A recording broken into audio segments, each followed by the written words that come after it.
Selamat datang di channel Puskesmas Paripurna. Kali ini kita akan membahas tentang kategori penyakit untuk klasifikasi seperti di bawah.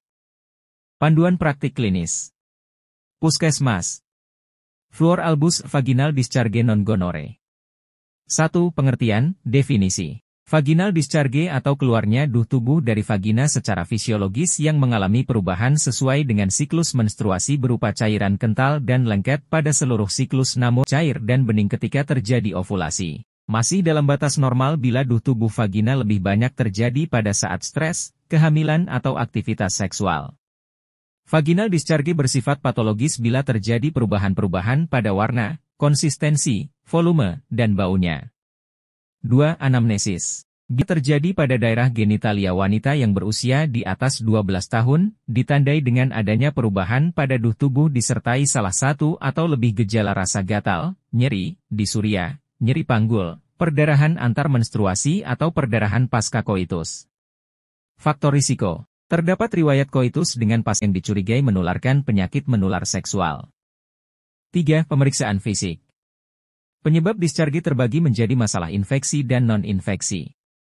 Masalah non-infeksi dapat karena benda asing, peradangan akibat alergi atau iritasi, tumor, vaginitis atropik, atau prolaps uteri, sedangkan masalah infeksi dapat disebabkan oleh bakteri, jamur, atau virus seperti berikut ini.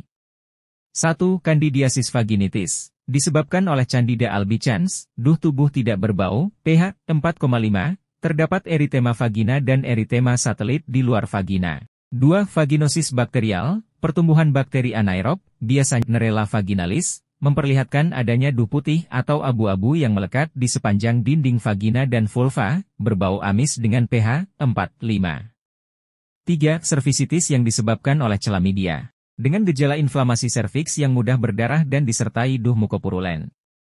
4. Trichomoniasis, seringkali asimptomatik, kalau bergejala, tampak duh kuning kehijauan, duh berbuih, bau amis dan pH 4,5.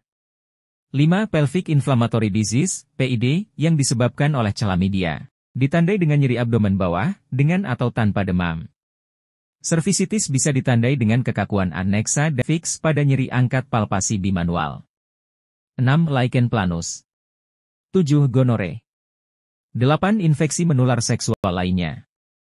9. Atau adanya benda asing, misalnya tampon atau kondom yang terlupa diangkat. Periksa klinis dengan seksama untuk menyingkirkan adanya kelainan patologis yang serius.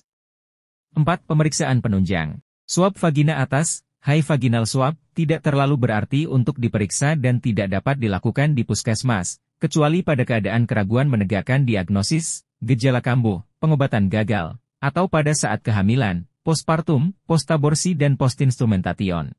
5. Kriteria diagnosis. Diagnosis ditegakkan berdasarkan anamnesis, pemeriksaan spekulum, palpasi bimanual, uji pH duh vagina dan swab, bila diperlukan. 6. Diagnosis kerja. Fluor albus vaginal discharge non gonore. 7. Diagnosis banding. 8. Penata laksanaan. Pasien dengan riwayat risiko rendah penyakit menular seksual dapat diobati sesuai dengan gejala dan arah diagnosisnya. Vaginosis bakterial. 1. Metronidazol atau clindamycin secara oral atau per vaginam. 2. Tidak perlu pemeriksaan silang dengan pasangan pria. Bila sedang hamil atau menyusui gunakan metronidazol 400 mg 2x sehari untuk 5-7 hari atau per vaginam. Tidak direkomendasikan untuk minum 2 gram per oral. 4. Tidak dibutuhkan peningkatan dosis kontrasepsi hormonal bila menggunakan antibiotik yang tidak menginduksi enzim hati. 5. Pasien yang menggunakan IUD tembaga dan mengalami vaginosis bakterial dianjurkan untuk mengganti metode kontrasepsinya. Vaginitis kandidiosis terbagi atas. 1. Infeksi tanpa komplikasi. 2. Infeksi parah. 3. Infeksi kambuhan. 4. Dengan kehamilan.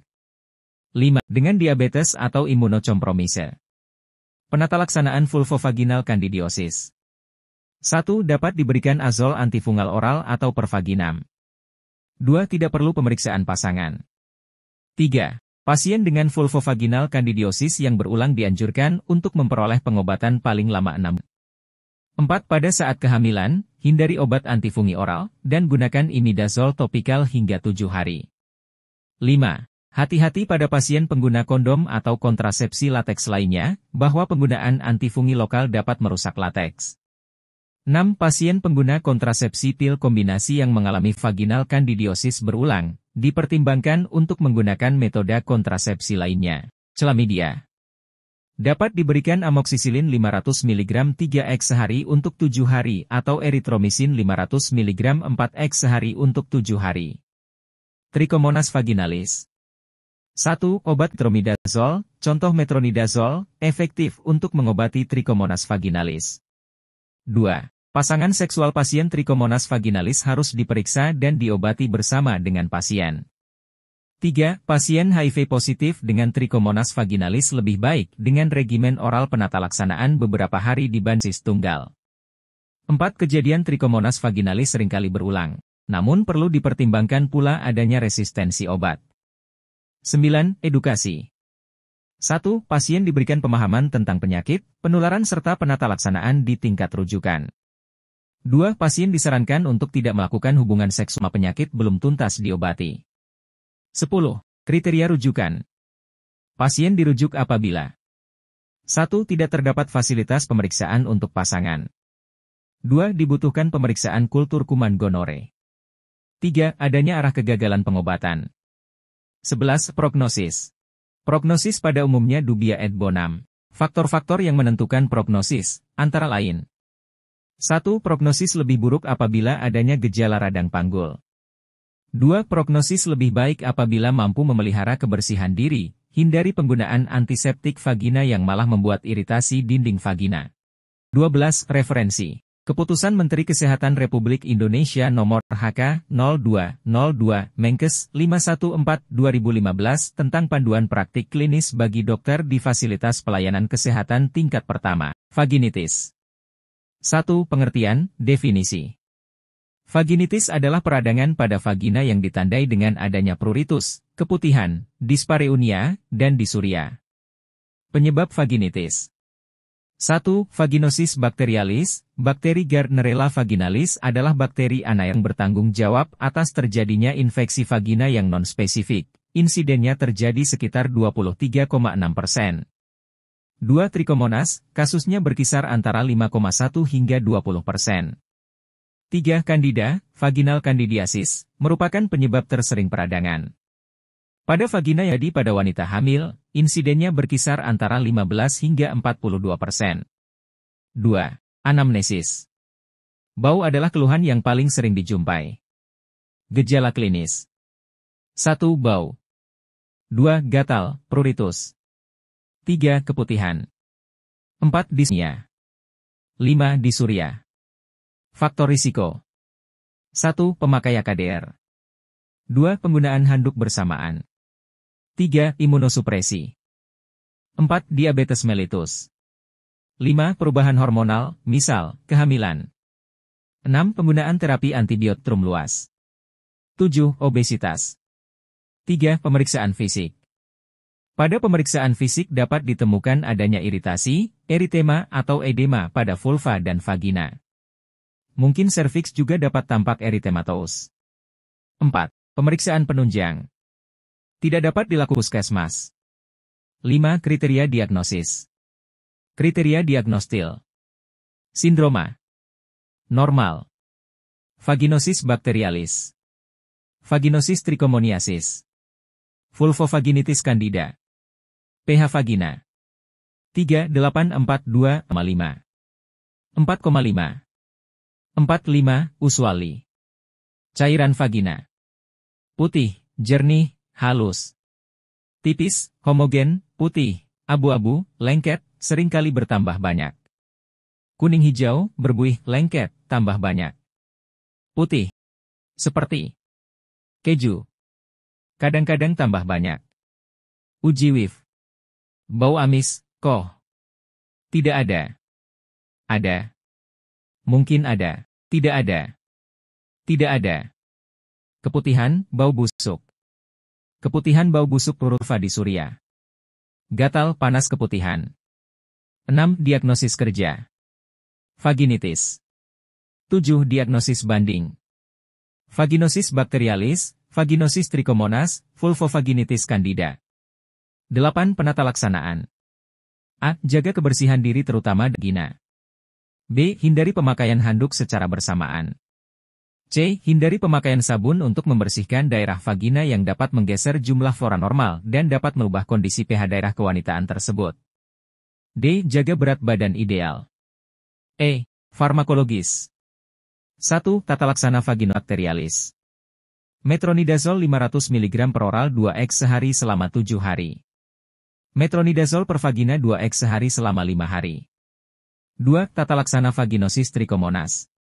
Metronidazol 2 gram per oral, dosis tunggal. Pasangan seks pasien sebaiknya juga diobati. 9. Edukasi. 1. Berikan informasi kepada pasien dan pasangan seks, suami, mengenai faktor risiko dan penyebab dari penyakit vaginitis ini sehingga pasien dan suami dapat menghindari faktor risikonya.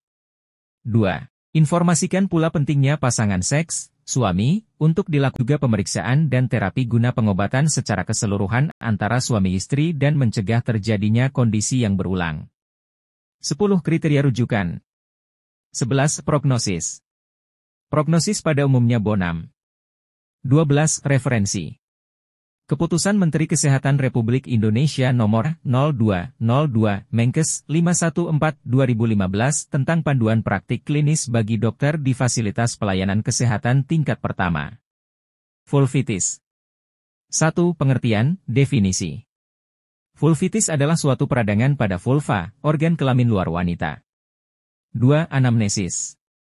Rasa gatal dan perih di kemaluan, serta keluarnya cairan kental dari kemaluan yang berbau. Gejala klinis. 1. Rasa terbang di daerah kemaluan. 2. Gatal. 3. Kemerahan dan iritasi. 4. Keputihan. 3. Pemeriksaan fisik. Dari inspeksi daerah genital didapati kulit vulva yang menebal dan kemerahan, dapat ditemukan juga lesi di sekitar vulva. Adanya cairan kental dan berbau luar dari vagina. 4. Pemeriksaan penunjang. Tidak ada. 5. Kriteria diagnosis. Tidak ada. 6. Diagnosis kerja. Vulvitis. 7. Diagnosis banding. Dermatitis alergika. 8. Penata laksanaan. 1. Menghindari penggunaan bahan yang dapat menimbulkan iritasi di sekitar daerah genital. 2. Menggunakan salep kortison. Jika vulvitis disebabkan infeksi vagina, dapat dipertimbangkan pemberian antibiotik sesuai penata laksanaan vaginitis atau vulvovaginitis. 9. Edukasi. 10. Kritikan. Pasien dirujuk ke dokter spesialis kulit dan kelamin jika pemberian salep kortison tidak memberikan respon. 11. Prognosis. Prognosis pada umumnya bonam. 12. Referensi. Keputusan Menteri Kesehatan Republik Indonesia Nomor HK0202/514/2015 tentang panduan praktik klinis bagi dokter di fasilitas pelayanan kesehatan tingkat pertama.